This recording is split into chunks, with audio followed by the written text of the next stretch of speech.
ಹೆಜ್ಜೆ ಹೆಜ್ಜೆಗೂ ಈ ರೀತಿಯ ಅಪಮಾನಗಳು. ಈ ದ್ರೌಪದಿ ಹಣೆಯಲ್ಲಿ ಇನ್ನು ಅದೇನು ಬರೆದಿರುವ ಸ್ವಾಮಿ.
ಈ ಪಾಂಚಾಲಿ ಅಳಿವಿಗೆ ಒಂದಲ್ಲ 100 ಕಾರಣಗಳಿರುವವು.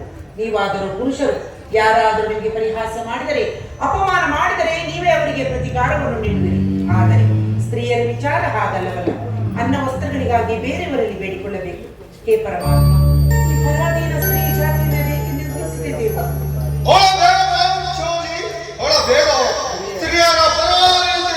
ನಮ್ಮ ಸಮಾಜದ ನಿಯಮ, ಬಡವ ಸರ್ವರಾದ ಋಷಿಗಳ ಆಜ್ಞೆ.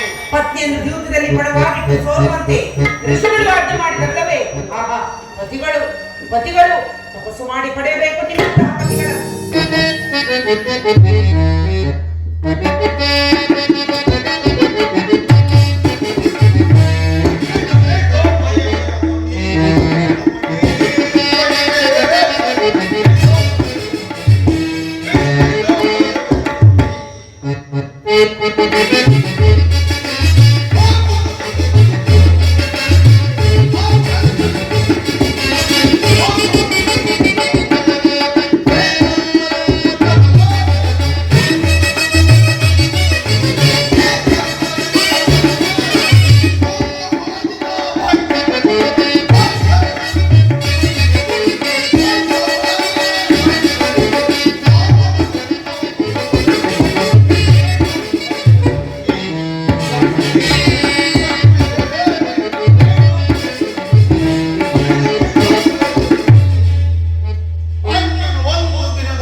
ಆದರೆ ಅದರಿಂದ ಆಗುವ ಪ್ರಯೋಜನವಾದರೆ ಏನು?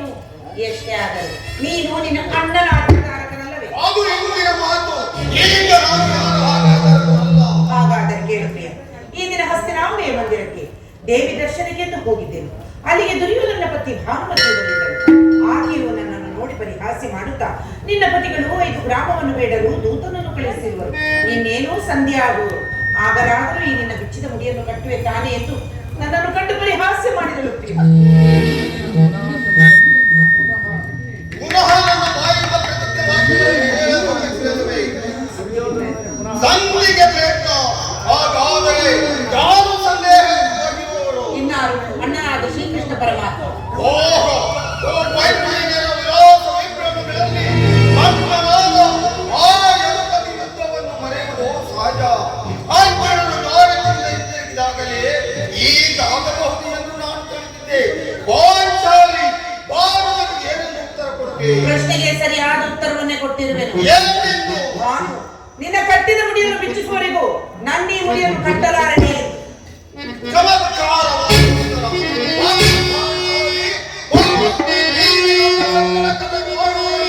ನಿನ್ನ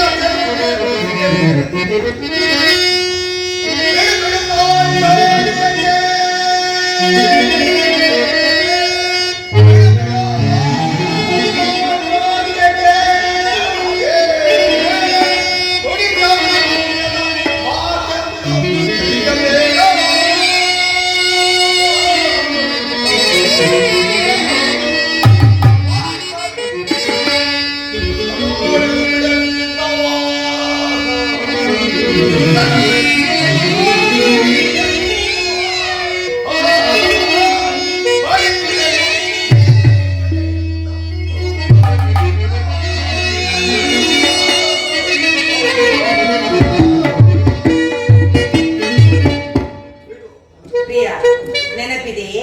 ಹಿಂದೊಂದು ದಿನ ಈ ನನ್ನ ಬಿಚ್ಚಿದ ಕೇಶರಾಶಿಯನ್ನು ಕಂಡು ಋತುಲಾಂತಕ ಕಾಳರಾಶಿ ಎಂದು ಸಂಬೋಧಿಸಿ ತಪ್ಪು ಹೇಳಿದೆಯಲ್ಲವೇ ಪ್ರಿಯ?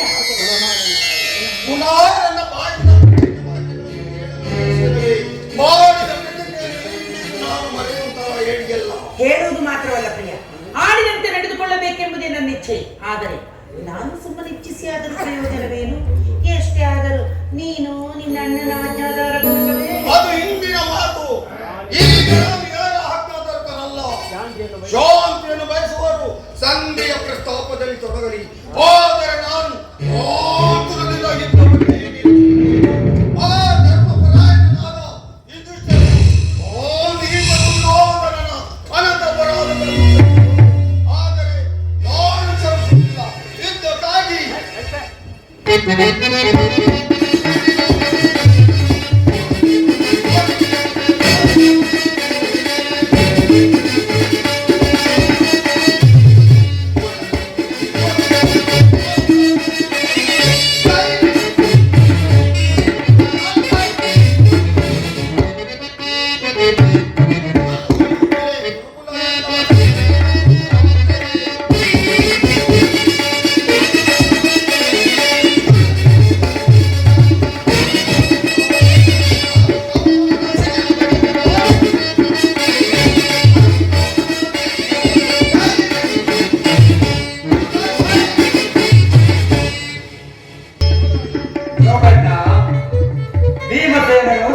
ಪ್ರಸ್ತಾಪವನ್ನು ತಿಳಿದು ಕೆಳದ ಸಿಂಹದಂತೆ ಗರ್ಜಿಸುತ್ತಿರುವನು.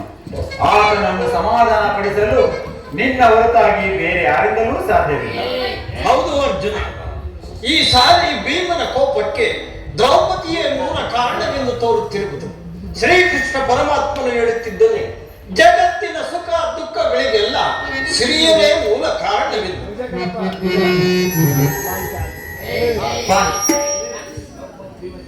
ಭೀಮಸೇನ, ನನ್ನ ಮೇಲೂ ಕೋಪವೇ ತಮ್ಮ.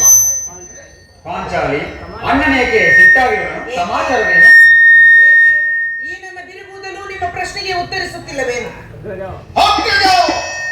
ಸಮಯಕ್ಕೆ ಸರಿಯಾಗಿ ಬಂದೆ. ನನಗೆ ಯಾರಲ್ಲಿ ಕೋಪವಿಲ್ಲ. ಈ ಅರ್ಜುನನ ಮುಖದಿಂದ ನಿನಗೊಂದು ಮಾತನ್ನು ತಿಳಿಸಬೇಕೆಂದಿರುವನು.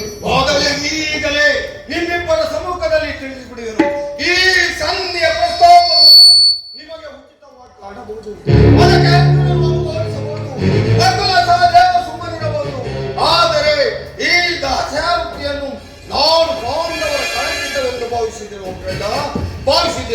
ದರಿದ್ರ ಭಿಕ್ಷುಕರಂತೆ ಕಂಡವರು ಮನೆಯ ಬಾಗಿಲಿನಲ್ಲಿ ಸಂಧೆ ಯಾತ್ರೆ ಮಾಡಲು ಪಾಂಡುರಾಜೇಂದ್ರನು ನಮ್ಮನ್ನು ಈ ಹವಾಮಾನವನ್ನು ನಮಗೆ ಸಹಿತವಾಗಲು ಆದರೆ ನಾನು ಒಂದು ಕಡೆಗೆ ಸಹಿತವಾದೆ ಯುದ್ಧಕ್ಕಾಗಿ ನಿಮ್ಮ ಅನುಮತಿ ನಾನು ಅಪೇಕ್ಷಿಸಿಲ್ಲ. ನಾನು ತಪ್ಪಿಕೊಂಡಾಗಿ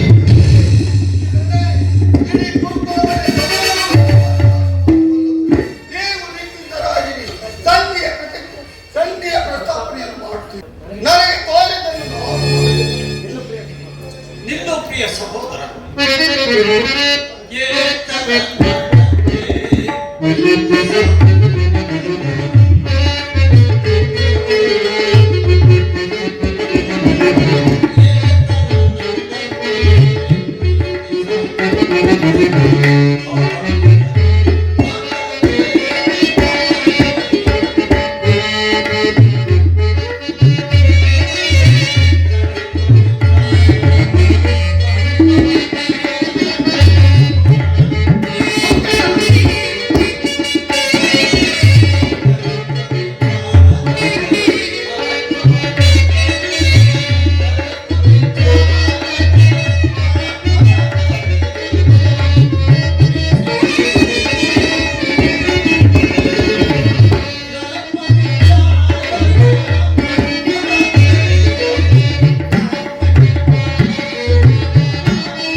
ನಿನ್ನ ಕೋಪವನ್ನು ತಡೆಯುವ ಶಕ್ತಿಯೂ ನನ್ನಲ್ಲಿಲ್ಲ.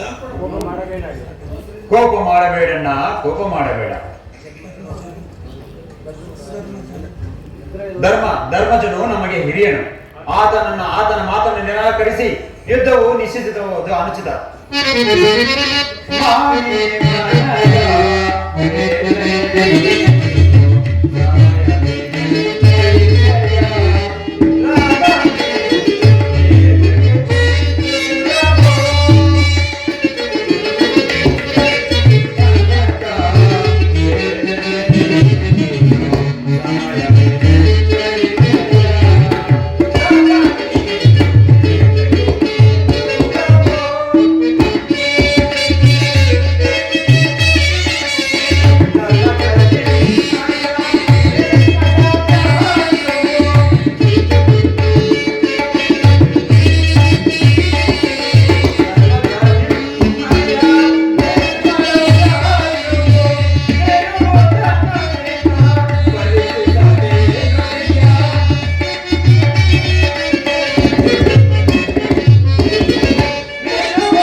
ಪಾಂಚಾಲಿ, ನೀನು ಇದಕ್ಕೆ ಏನು ಹೇಳಬೇಕು?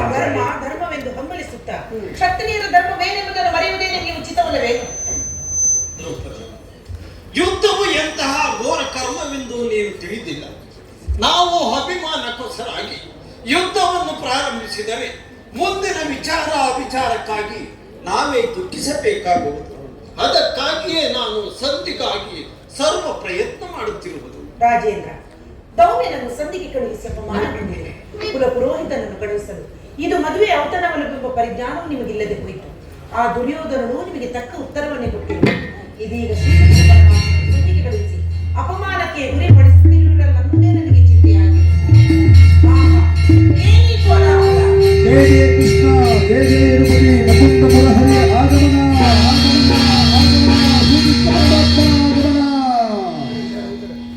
ಪಾಂಚಾಲಿ ಅವರ ಇಚ್ಛೆಯಂತೆ ಮುಂದುವರೆಯಲಿ.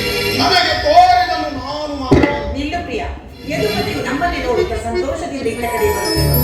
ಆತನಿಂದ ರಾಜ್ಯ ಸಮಾಚಾರವನ್ನು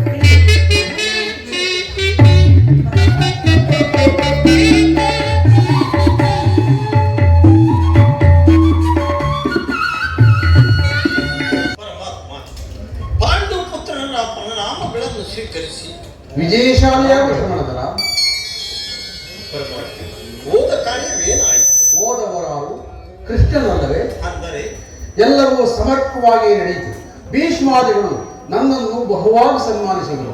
ಸ್ವಯಂ ಧೃತರಾಷ್ಟ್ರನು ರಾಜಸಭೆಯಲ್ಲಿ ಸ್ವಾಗತಿಸಿ ವಿಧ ವಿಧವಾಗಿ ವಿಚಾರಿಸಿದನು. ಸಂಧಿಯ ಪ್ರಸ್ತಾಪವು ನಡೆಯುತ್ತಿದೆ. ನಡೆಯಿತು. ಪಾಂಚಾಲಿ ಇನ್ನಿಲ್ಲಿರುವುದು ನಮಗೆ ಉಚಿತವಲ್ಲ. ಅವರ ಇಚ್ಛೆಯಂತೆ ನಡೆಯಲಿ. ನನಗೆ ತೋರಿದನ್ನು ನಾನು ಮಾಡುತ್ತೇನೆ. ನಿಲ್ಲು ಪ್ರಿಯ, ಮೊದಲು ಅಣ್ಣನ ಮಾತು ಮುಗಿಯಲಿ. ನಿಮ್ಮ ಅಣ್ಣನ ಮಾತು ಮುಗಿದಳಿ ನನ್ನ ತಾಳ್ಮೆ ಮುಗಿಯುವುದು. ಪರಮಾತ್ಮ ಮುಂದೇನಾಯಿತು? ರಾಜಸಭೆಯಲ್ಲಿ ನಿಮ್ಮ ಸಂದೇಶವನ್ನು ತಿಳಿಸಿದನು. ಅವರೆಲ್ಲರೂ ಒಪ್ಪಿದರು.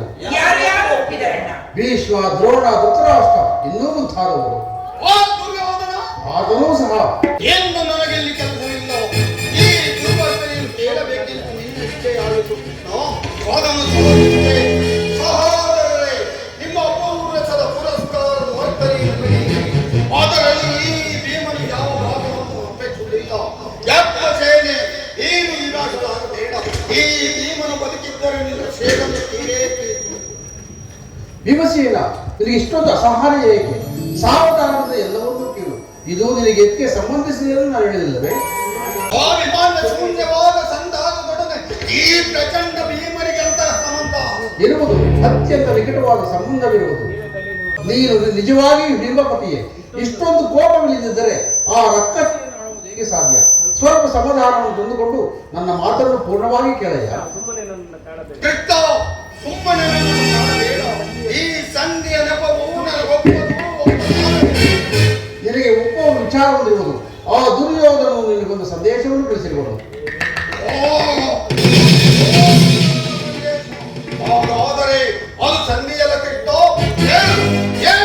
ಏನು ಆ ಸಂದೇಶ? ಅದನ್ನು ಕೇಳುವ ಮೊದಲು ಸಮಾಧಾನದಿಂದ ನನ್ನ ಬಳಿ ಕೈಕಟ್ಟಿ ಕುಳಿತುಕೊಳ್ಳಬೇಕು. ಎಲ್ಲ ನಿಂತಿದ್ದಂತೆ ಕುಳಿತುಕೊಳ್ಳುವುದನ್ನು ಹೇಳುವುದಿಲ್ಲ. ಕೃಷ್ಣ, ಈ ಪರಿಹಾಸ ಬೇಕೆ? ನಿನ್ನನ್ನು ಕಂಡರೆ ನನಗೆ ಕೊಂದು ಭಯ. ನಿನ್ನ ಗದಿಯನ್ನು ಸ್ವಲ್ಪ ದೂರವಾಗಿರು. ನನ್ನ ಪಾರ್ಶ್ವದಲ್ಲಿ ಹೀಗೆ ಬಂದು ಕುಳಿತುಕೋ. ಆಗ ನಿನಗೆ ಪ್ರಿಯವಾದ ಆ ಸಂದೇಶವನ್ನು ತಿಳಿಸುವನು. ಇದು ನಿನ್ನ ಅಪೇಕ್ಷೆ ಅಂತ ಕುಳಿತುಕೊಳ್ಳುವುದು. ಈಗ ನೀನು ಮೋಸ ಮಾಡುವುದಿಲ್ಲವಷ್ಟೇ. ಆಗಲಿ. ಹಾಗಾದರೆ ನೀನು ನನ್ನ ಬಂದಿ. ಕ್ಷಣಕಾಲ ಮಾತ್ರ. ಹಾಗೆಯಾಗಲಿ. ಅರ್ಜುನ, ಈ ಗದೆಯನ್ನು ಕ್ಷಣಕಾಲ ನೀನು ಹಿಡಿದನು. ಯಾಗಿನ ಸೇರಿ ಸಮೀಪಕ್ಕೆ ಬಾ. ನಾನು ಹೇಳಿದಂತೆ ಮಾಡಬೇಕು ಕಂಡಯ್ಯ. ಅಣ್ಣ, ನಿನ್ನ ಮಾತುಗಳನ್ನು ನಾನು ಎಂದಾದರೂ ಮೀರಿರುವೆನು. ಹಾಗಾದರೆ ತೆಗೆದುಕೋ ಈ ಹಗ್ಗವನ್ನು. ಇದು ನನ್ನ ಒಂದು ಕಡೆ ಪುರಸ್ಕಾರ ರೂಪವಾಗಿದೆ. ಇದರಿಂದ ನಿನ್ನ ಪ್ರತಿಯ ಕಾರ್ಯಗಳನ್ನು ನಿಜವಾಗಿ ಬದುಕಿಸುವುದು ನೋಡಮ್ಮ. ಇದೇನು ಪರಿಹಾಸ್ಯ ಬಣ್ಣ? ಸಂತತಿ ಸುರಗೆ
ನೀನು ಮಹಾಪಂಡಿತೆ ಐತೆ.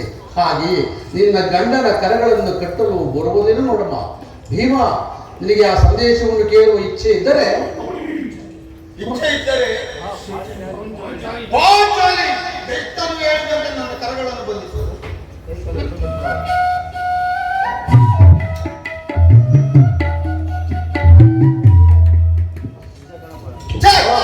ಈಗ ನಿರ್ಭಯವಾಯಿತು.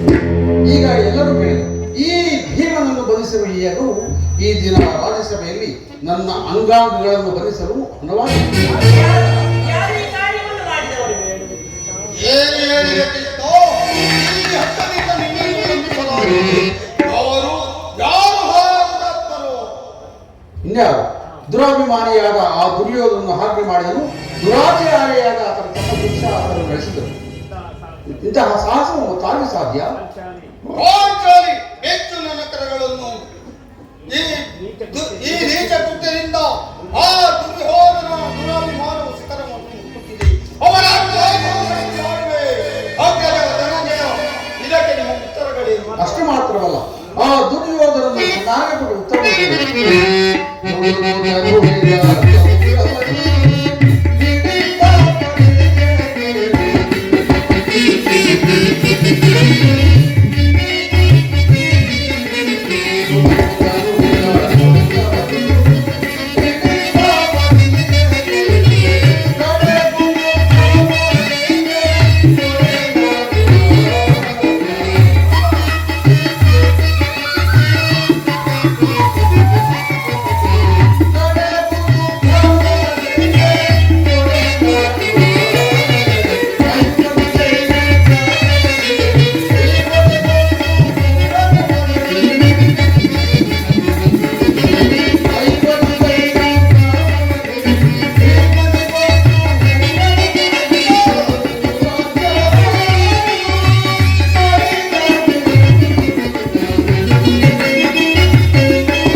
ನೀವು ಸಂಧಿಯನ್ನು ಅಪೇಕ್ಷಿಸುವುದಾದರೆ ಅದು ದೊರಕುವುದು ರಣಾಂಗಣದಲ್ಲಿ.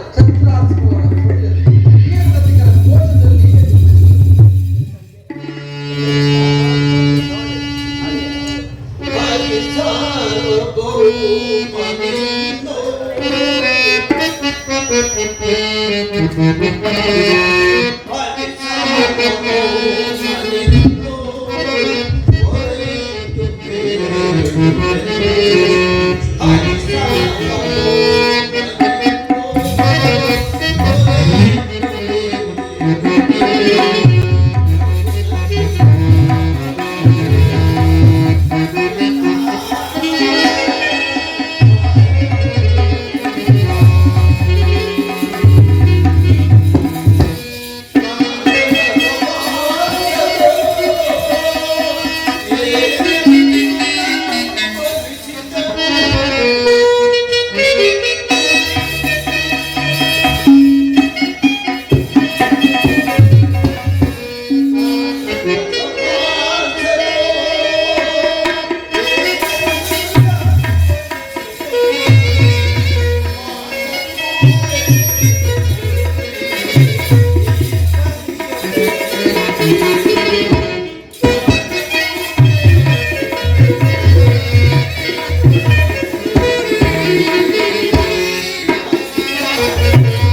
ನೀನೇ ತಿಳಿದಿರಿ, ನಾನು ಎಂದೂ ಯುದ್ಧವನ್ನು ಅಪೇಕ್ಷಿಸಪಟ್ಟವನಲ್ಲ. ಶಾಂತಿ ಸಂಧಾನಕ್ಕಾಗಿ ಸರ್ವ ಪ್ರಯತ್ನ ಮಾಡಿದವನು. ಮುಂದೆ ನಿನ್ನ ಚಿತ್ತವಿದ್ದಂತೆ ಆಗಲಿ. ಪಾಂಚಾಲಿ ಹೆಚ್ಚು ನನ್ನ ಕರಗಳನ್ನು ನೀಚ ಕೃತ್ಯದಿಂದ ಆ ದುರ್ಯೋಧನ ದುರಭಿಮಾನವು ಶಿಖರವನ್ನು ಮುಟ್ಟುತ್ತಿದ್ದೆ. ನಮ್ಮ ಪ್ರೇಮ ಬಂಧುವಾದ ಶ್ರೀಕೃಷ್ಣನನ್ನು, ಪಾಂಡವರ ರಾಯಭಾರಿಯನ್ನು, ಯಾವ ಒಕ್ಕರಣೆಯನ್ನು, ಆ ಕೂಳಿಕರನ್ನು ಹೀಗ್ಯಾವ